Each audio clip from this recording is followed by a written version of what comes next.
alam niyo po kung makikita niyo yun, baka nang maiyak ko niya ako kasi usually pag sinishare ko, talagang lagi ako naiiyak. And kahit anong mangyari, kahit 2 years na ako dito, hindi ako maalis sa heartbreak because I know why I Yes.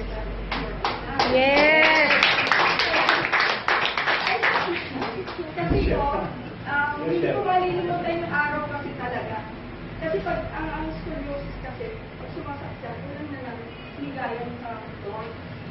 Iiyak at iiyak yan. Lahat na lang binigay ko sa bata yan.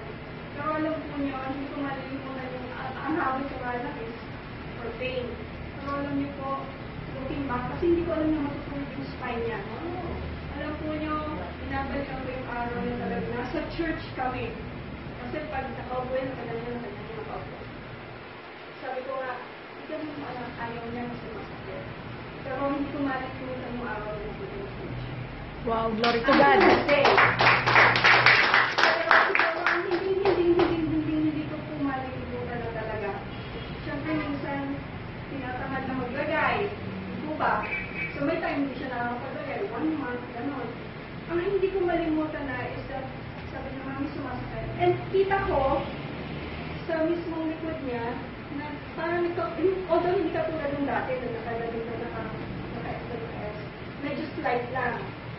So, nung gabi, sabi ko, fully firmas kasi hindi ka naglalagay, tinatamad ka kasi minsan. So, nung inilagyan ko na siya, right before my eyes.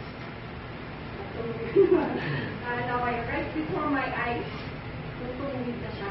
Kasi, siguro dahil matagal na rin na siya gumagamit. So, siguro, at medyo, hindi mo na siya gumagamit. And then, na-play ako ulit. Pinakuha ko nga yung video eh. Kasi wala po akong picture ng before. So, sabi ko, nung ina-play ko siya, sabi ko, ay, at least meron na tayong before kasi medyo